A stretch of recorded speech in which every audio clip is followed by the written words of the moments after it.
Hello friends, कैसे हैं आप सब लोग। चलिए आज हम लोग body fluid and circulation chapter में अगले टॉपिक के ऊपर चलते हैं। अच्छा, मैंने लास्ट क्लास में आपको एक होमवर्क दिया था कि maximum concentration of negative blood group किस कंट्री का है। आप लोग ने शायद आंसर दिया होगा।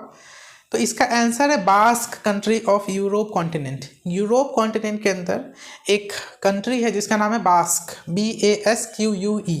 वहाँ पर अप्रॉक्स 40% जो पॉपुलेशन है वो RH नेगेटिव है, बाकी बचा हुआ 60% RH पॉजिटिव है। ठीक है, तो वहाँ पर सबसे ज़्यादा RH नेगेटिव कंसंट्रेशन वाले लोग रहते हैं। ठीक है, चलो आज हम लोग स्टार्ट करते हैं ह्यूमन सर्कुलेटरी सिस्टम के बारे में। ठीक है, ह्यूमन सर्कुलेटरी सिस्टम में क्या क्या आता है। मैंने आपको दो चीज़ बताया था, ब्लड एंड लिम्फ। ब्लड जो है वो फ्लूइड है, लिम्फ भी एक फ्लूइड है। ब्लड किस चीज़ का ट्रांसपोर्ट करता है, ऑक्सीजन का, ब्लड का क्या क्या फंक्शन है, कार्बन डाइऑक्साइड का ट्रांसपोर्ट करता है, ये सारी चीज़ मैंने आपको बताया था। ठीक है, तो ह्यूमन सर्कुलेटरी सिस्टम में सबसे जो मेजर एक ऑर्गन है जिसका नाम है हार्ट।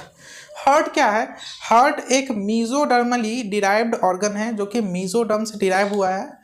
और हार्ट एक कार्डियोवैस्कुलर सिस्टम है जिसमें कार्डियक मसल्स प्रेजेंट है, वेसल्स प्रेजेंट है। हार्ट का मेन फंक्शन क्या है? ब्लड को पंप करना, ताकि वो ब्लड पंप होकर के बॉडी के हर एक ऑर्गन, हर एक टिश्यू, हर एक सेल तक इक्वल अमाउंट में पहुंच पाए। ठीक है, अब हार्ट के बारे में कुछ और चीज़ें, जैसे हार्ट कहाँ प्रेजेंट है, तो हार्ट हमारे थोरैसिक चैम्बर में प्रेजेंट है।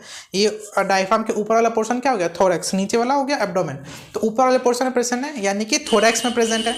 हार्ट का प्रोटेक्शन का बात करें तो हार्ट जो है वो एक बोनी रिब केज से प्रोटेक्टेड है। ये जानिए रिब्स जो है वो हार्ट को प्रोटेक्ट कर रहा है लंग्स के साथ साथ। उसके अलावा बहुत सारा लेयर्स है जिसको हम लोग पेरिकार्डियम बोलते हैं। पेरिकार्डियम भी मीजोडर्म से ही डिराइव्ड ऑर्गन है। पेरिकार्डियम है जो कि हार्ट को प्रोटेक्ट करने का काम करता है। हम लोग उसको डिटेल में समझेंगे। सबसे पहले देखो, अच्छा ये चीज़ देखो, मैंने आपको फिश के बारे में बताया था पिछले क्लास में कि फिश के अंदर वेनस ब्लड होता है, मतलब वेनस सर्कुलेटरी सिस्टम होता है, क्योंकि उसके हार्ट में सिर्फ और सिर्फ डीऑक्सीजनेटेड ब्लड ही जाता है और उसके अंदर सिंगल सर्कुलेशन प्रेजेंट होता है। वैसे ही अच्छा, आपको याद होगा वो हार्ट का डायग्राम, तो मैंने 4 चैम्बर्स बनाया था। सबसे ऊपर क्या था? साइनस वेनोसस, फिर उसके नीचे एट्रिया, फिर उसके नीचे वेंट्रिकल, फिर उसके नीचे कोनस आर्टेरियोसस, या फिर इसको हम लोग ट्रंकस आर्टेरियोसस भी बोलते हैं। अब यहाँ पर देखो, एम्फीबिया या रेप्टाइल के केस में भी यहाँ पर भी सेम वैसा ही चीज़ है, बस यहाँ पर क्या हुआ कि इनकम्प्लीट डबल सर्कुलेशन आ गया। यानी कि यहाँ पर साइनोस वेनोसस तो है, आर्टरी जो है वो डिवाइड हो गया है लेफ्ट आर्टरी और राइट आर्टरी में। बाकी आपका ये हो गया वेंट्रिकल और नीचे हो गया कोनस आर्टेरियोसस। यहाँ पर भी सेम वही चीज़ होगा, लंग से ऑक्सीजनेटेड ब्लड आएगा लेफ्ट एट्रिया में, फिर वेंट्रिकल में जाएगा। यहाँ पर डीऑक्सीजनेटेड और ऑक्सीजनेटेड ब्लड दोनों मिक्स हो जाएगा वेंट्रिकल में, फिर कोनस आर्टेरियोसस के थ्रू आएगा और फिर वो पूरे ऑर्गन तक जाएगा। फिर ऑर्गन से डीऑक्सीजनेटेड ब्लड जाएगा साइनस वेनोसस में, फिर इस तरह से ये लंग्स में जाएगा। तो ये कंप्लीट सर्कुलेशन होता है एम्फीबिया और रेप्टाइल्स के अंदर। ठीक है, तो ये क्या हो गया? एक इनकम्प्लीट डबल सर्कुलेशन हो गया। इनकम्प्लीट डबल सर्कुलेशन मतलब क्या हो गया? यहाँ पर एट्रिया जो है वो तो लेफ्ट और राइट एट्रिया में डिवाइड हो गया, लेकिन वेंट्रिकल देखो एक ही है। वेंट्रिकल लेफ्ट और राइट वेंट्रिकल में डिवाइड नहीं हुआ है। आपको यहाँ पर एक डायग्राम भी दिख रहा होगा इनकम्प्लीट डबल सर्कुलेशन का। अच्छा, ये चीज़ क्या लिखा हुआ है? साइनस वेनोसस और कोनस आर्टेरियोसस क्या है? ये एक एक्सेसरी सैक है। ठीक है, एक एक्सेसरी सैक है आर्टरी और वेंट्रिकल के अलावा। अब देखो, साइनस वेनोसस और कोनस आर्टेरियोसस ये दोनों ही प्रेजेंट होता है एम्फीबिया में और फिश में, जबकि रेप्टाइल्स का अगर हम लोग बात करें तो रेप्टाइल्स में साइनस वेनोसस एब्सेंट होता है, सिर्फ और सिर्फ क्या होता है? कोनस आर्टेरियोसस प्रेजेंट होता है। तो इस बात का आप ध्यान रखना कि रेप्टाइल्स के अंदर साइनस वेनोसस क्या होता है? एब्सेंट होता है, और कोनस आर्टेरियोसस प्रेजेंट होता है, जबकि एम्फीबिया में दोनों ही प्रेजेंट होता है। ठीक है, अब ह्यूमन हार्ट के ऊपर आओ। ह्यूमन हार्ट का बात करें तो आपको ह्यूमन हार्ट का डायग्राम कुछ ऐसा दिखता होगा बुक्स वगैरह में। हम लोग इसी डायग्राम को काफ़ी सिंपलेस्ट वे में समझने का कोशिश करते हैं। ह्यूमन हार्ट क्या है? जिसमें 4 चैम्बर प्रेजेंट है, double circulation, complete double circulation present है। ये सब चीज़ हम लोग पढ़ चुके हैं। कहाँ प्रेजेंट है? थोरैसिक कैविटी में प्रेजेंट है। ये सारा चीज़ हम लोग जानते हैं। अब देखो, ये मैंने आपको ह्यूमन हार्ट बनाया है। ह्यूमन हार्ट के अंदर 4 चैम्बर्स होता है, right atria, left atria, right ventricle, left ventricle. ठीक है, अब एट्रिया में डीऑक्सीजनेटेड ब्लड आता है सारे ऑर्गन्स और टिश्यू से, फिर वो एट्रिया से जाता है राइट वेंट्रिकल में, फिर राइट वेंट्रिकल से पल्मोनरी आर्टरी के थ्रू वो चला जाता है लंग्स में प्यूरिफिकेशन के लिए या फिर ऑक्सीजनेशन के लिए, ऑक्सीजन ऐड होने के लिए। जब वो ऑक्सीजन ऐड हो जाता है तो डीऑक्सीजनेटेड ब्लड कन्वर्ट हो जाता है ऑक्सीजनेटेड ब्लड में। फिर वो पल्मोनरी वेन के थ्रू आता है लेफ्ट एट्रिया में, फिर जाता है लेफ्ट वेंट्रिकल में, फिर एओर्टा के थ्रू वो पूरे ऑर्गन और टिश्यू तक पहुंच जाता है। ठीक है, अब देखो इसको हम लोग डिटेल में समझते हैं। सबसे पहले हम लोग बात करें तो राइट साइड ऑफ हार्ट को हम लोग पल्मोनरी हार्ट भी बोलते हैं और लेफ्ट साइड ऑफ हार्ट को हम लोग सिस्टमिक हार्ट भी बोलते हैं। ऐसा क्यों है? क्योंकि राइट साइड में जो भी ब्लड है उस ब्लड को फाइनली कहाँ पंप करना है? पल्मोनरी सर्कुलेशन में पंप करना है। अब पहले से पल्मोनरी सर्कुलेशन समझो, पल्मोनरी सर्कुलेशन और systemic circulation. Pulmonary circulation blood का सर्कुलेशन है between heart and lungs. Heart और लंग्स के बीच में जितना भी सर्कुलेशन है वो सब पल्मोनरी सर्कुलेशन के अंदर आता है, जिसमें पल्मोनरी आर्टरी और पल्मोनरी वेन्स आते हैं। जबकि सिस्टेमिक सर्कुलेशन जो है वो हार्ट और बॉडी ऑर्गन्स एंड टिश्यूज के बीच का है, जिसमें आर्टरी और वेन्स आते हैं। ये हो गया सिस्टेमिक सर्कुलेशन, ये हो गया पल्मोनरी सर्कुलेशन। तो एट्रिया में जो भी आएगा, राइट एट्रिया में ब्लड आएगा वो डीऑक्सीजनेटेड होगा, फिर वो ब्लड जाएगा राइट वेंट्रिकल में, फिर यहाँ से वो चला जाएगा पल्मोनरी सर्कुलेशन में, वो ब्लड चला जाएगा। इसलिए राइट साइड ऑफ हार्ट को हम लोग पल्मोनरी हार्ट भी बोलते हैं। इस दौरान जो भी ब्लड होगा वो कैसा होगा? डीऑक्सीजनेटेड ब्लड प्रेजेंट होगा। जबकि लेफ्ट साइड ऑफ हार्ट को हम लोग सिस्टेमिक हार्ट भी बोलते हैं और इसमें जो भी ब्लड प्रेजेंट होगा वो ऑक्सीजनेटेड ब्लड प्रेजेंट होगा।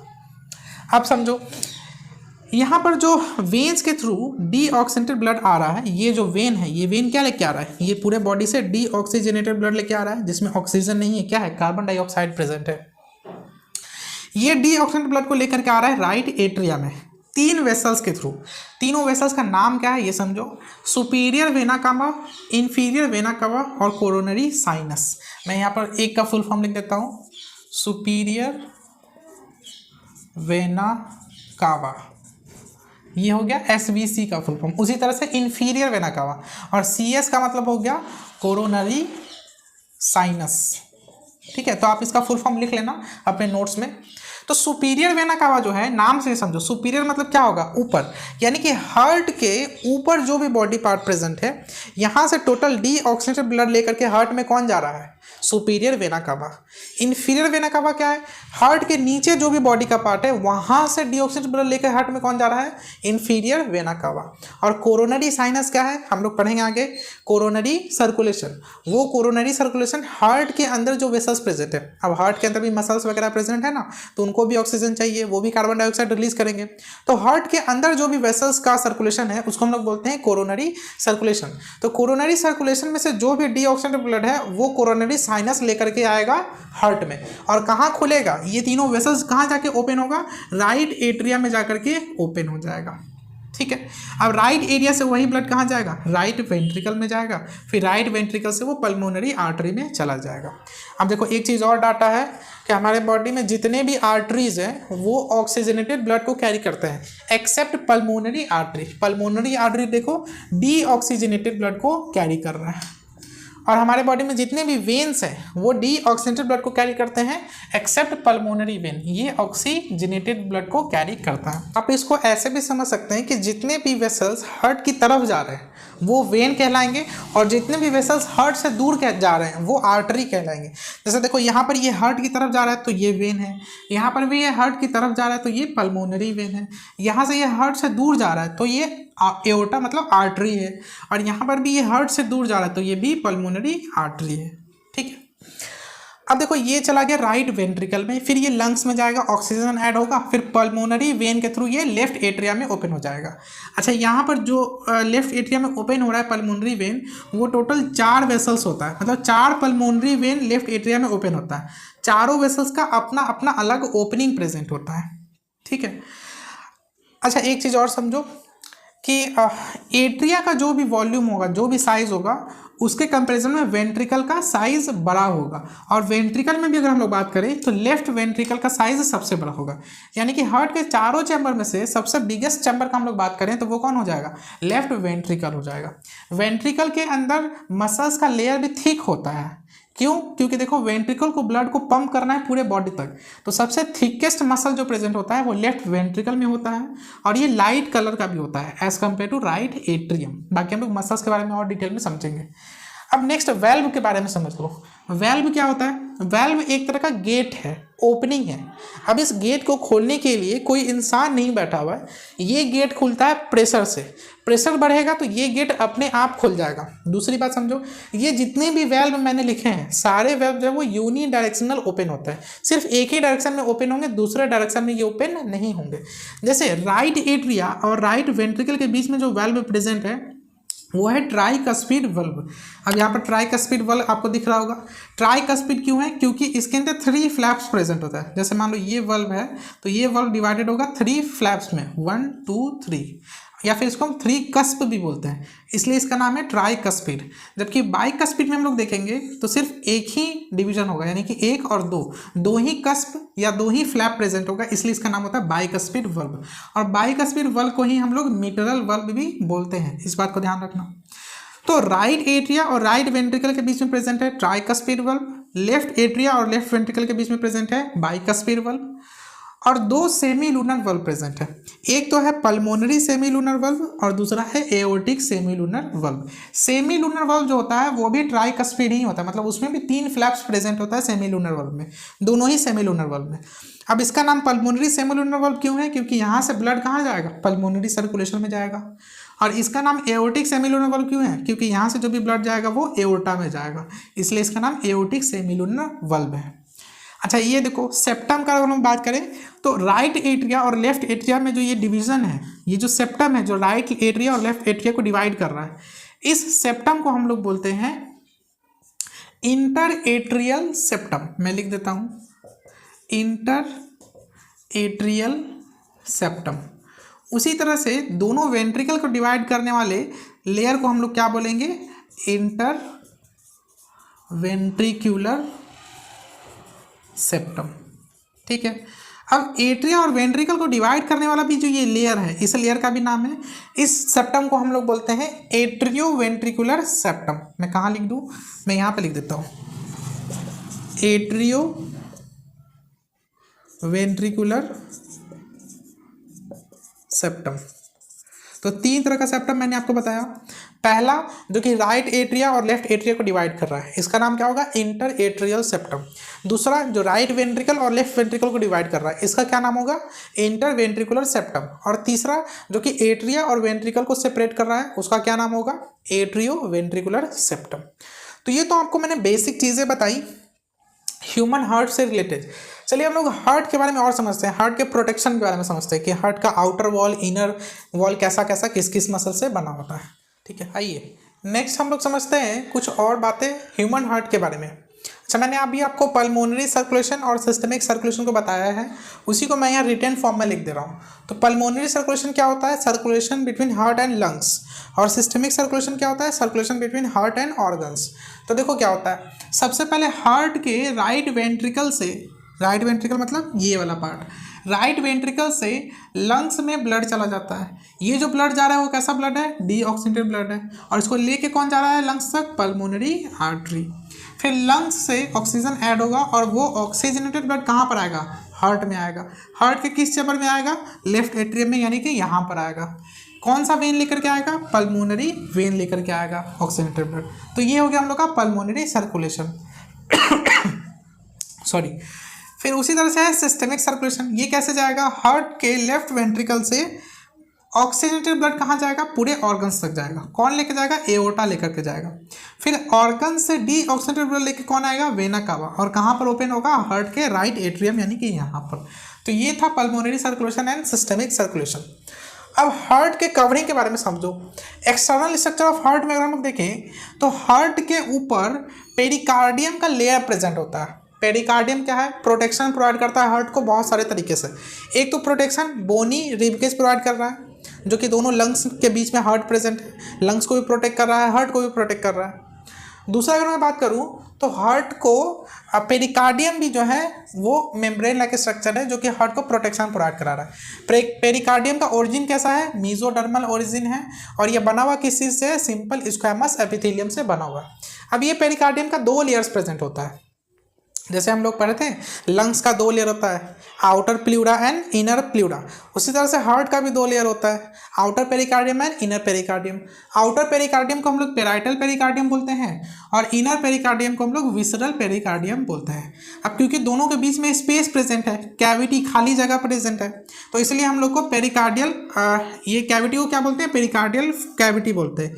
पेरिकार्डियल कैविटी एक ट्रू सिलोम है, सिलोम मतलब होता है खाली स्पेस।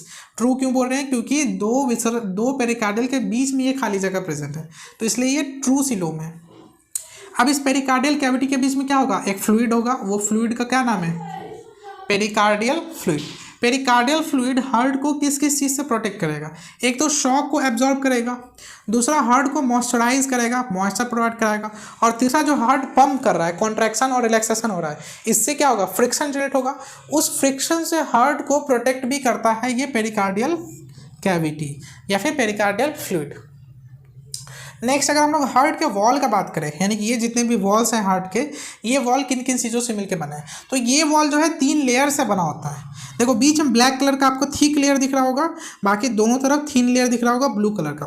तो जो सबसे आउटर लेयर होता है उसका नाम होता है एपिकार्डियम, जो कि बना होता है सिंपल स्क्वैमस एपिथेलियम से। बीच वाला जो थिक लेयर है वो बना होता है मायोकार्डियम से, जो बना होता है कार्डियक मसल से। और थर्ड और इनर मोस्ट लेयर जो है वो होता है इंडोकार्डियम, ये किस चीज़ से बना होता है, ये बना होता है सिंपल स्क्वैमस एपिथेलियम से। और ये तीनों मिला करके किस चीज़ का फॉर्मेशन करता है, हार्ट के वॉल का फॉर्मेशन करता है। एक बात ध्यान रखना कि हार्ट का जो वॉल का थिकनेस होगा, जो भी थिकनेस होगा पूरे हार्ट के वॉल का, ये किस पे डिपेंड करेगा, डिपेंड्स ऑन मायोकार्डियम।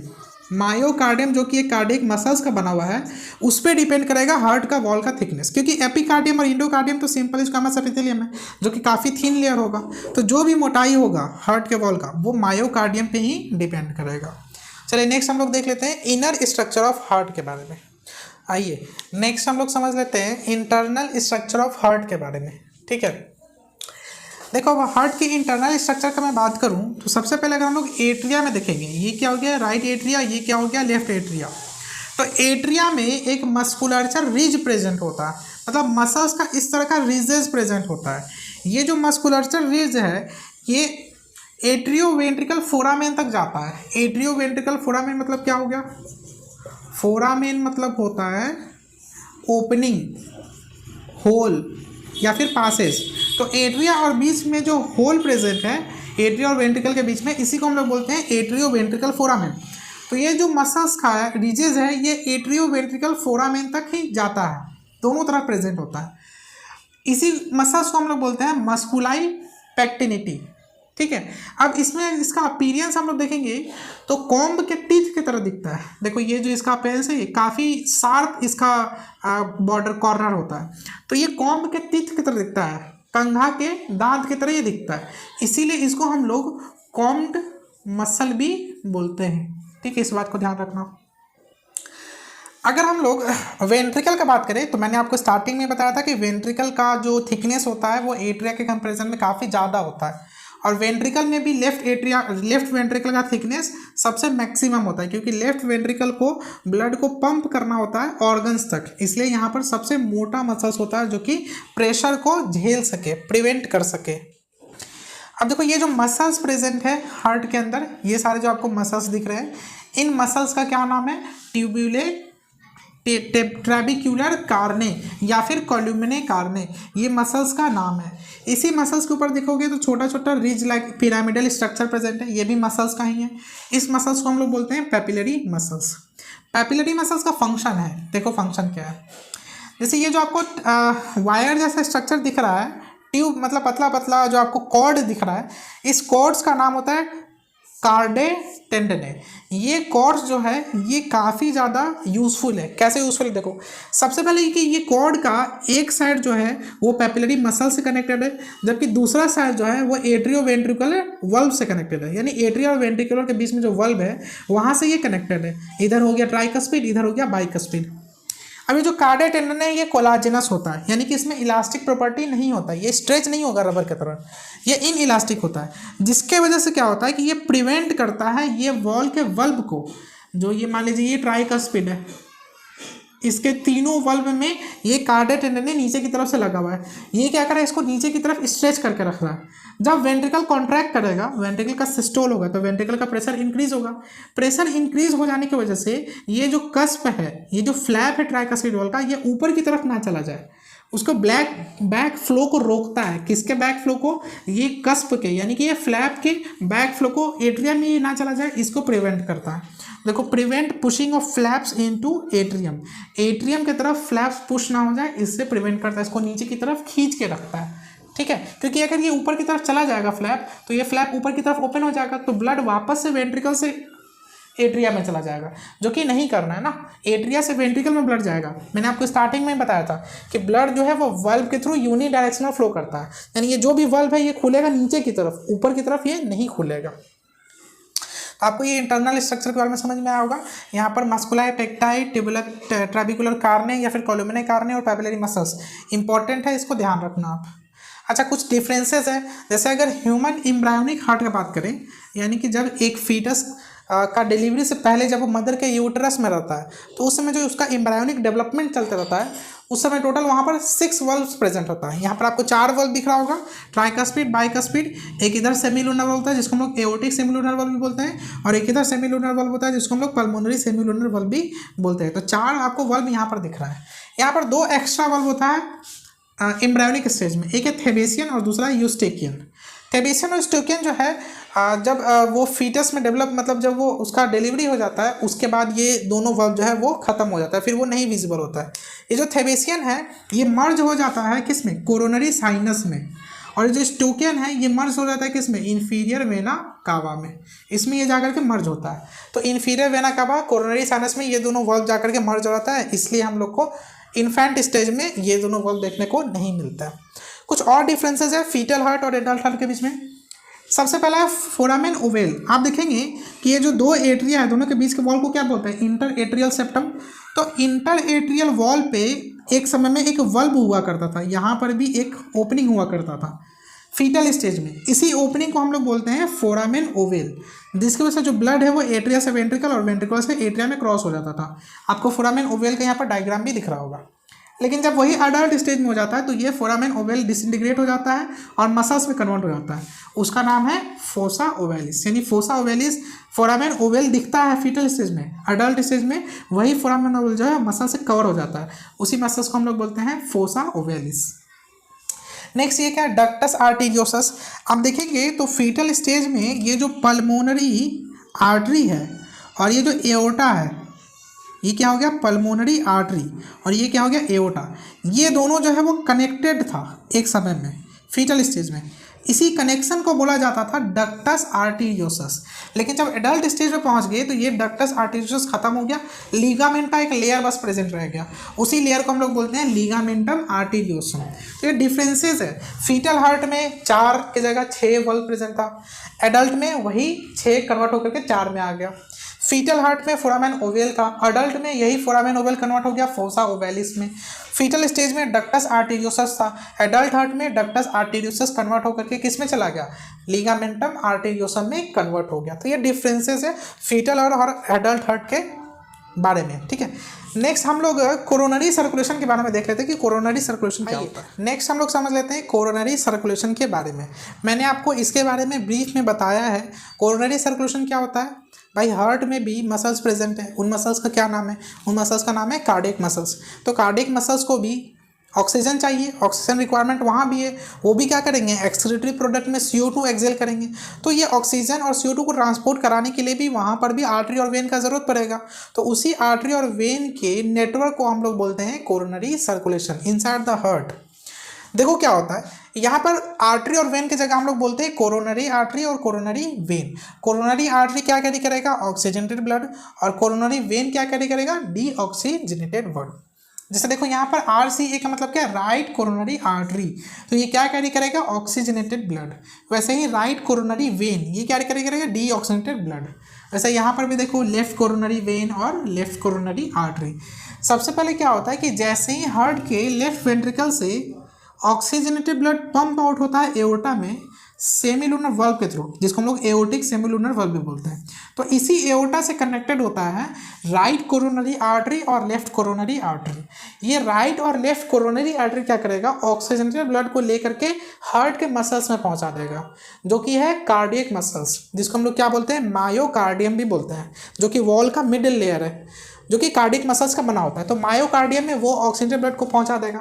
फिर मायोकार्डियम उस ऑक्सीजनेटेड ब्लड को यूटिलाइज करके एनर्जी का प्रोडक्शन करेगा और रिलीज कर देगा CO2। फिर वो जो CO2 रिलीज करेगा वो चला जाएगा वेन में। वेन का क्या नाम है, coronary when, that is right coronary when और लेफ्ट कोरोनरी वेन। तो ये राइट कोरोनरी वेन और लेफ्ट कोरोनरी वेन में डीऑक्सीजनेटेड ब्लड को भेज देगा।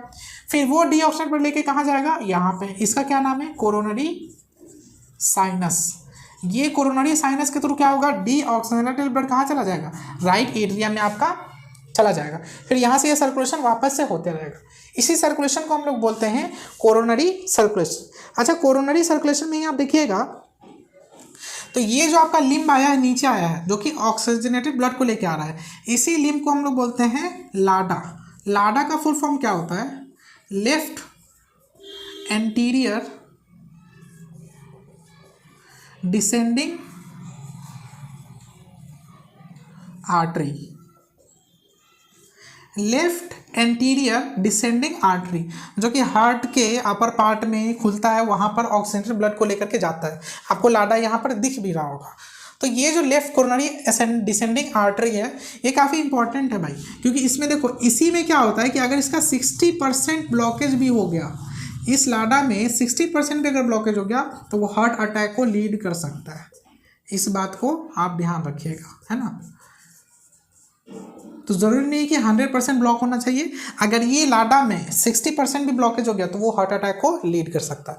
बस आपको इतना ही जानना है कोरोनरी आर्टरी के बारे में। मैंने आपको काफ़ी डिटेल में समझाने की कोशिश की है। लाडा वगैरह तो NCERT में है भी नहीं, लेकिन मुझे इंपॉर्टेंट लगा, इसलिए मैंने आपको सभी चीज़ों को डिटेल में बताया। चलिए, आज के लेक्चर को हम यहीं रहने देते हैं। नेक्स्ट लेक्चर में further heart beat, cardiac cycles, ये सब के बारे में पढ़ेंगे। इस लेक्चर से रिलेटेड आपको किसी भी तरह का कोई भी डाउट हो तो आप कमेंट बॉक्स में लिख देना, मैं उसका रिप्लाई दे दूँगा। साथ में मैंने डिस्क्रिप्शन में प्लेलिस्ट का लिंक सारा दे रखा है, टेलीग्राम का लिंक दे रखा है। तो आप अगर टेलीग्राम से नहीं जुड़े हुए तो जल्द ही टेलीग्राम से जुड़ जाइए। मैं वहाँ पर क्रिस्प शॉर्ट फॉर्म में नोट्स डालता हूँ, इंपॉर्टेंट क्वेश्चंस डालता हूँ 11th लेवल का और मेडिकल एंट्रेंस एग्जाम लेवल का। तो आप अपने लेवल के अकॉर्डिंग आंसर्स दे सकते हैं, प्रैक्टिस कर सकते हैं। जिस भी लेवल में आप लोग हैं उस तरह का आप क्वेश्चंस का प्रैक्टिस कर सकते हैं। चलिए, नेक्स्ट लेक्चर में मिलते हैं। आज के लिए थैंक यू सो मच।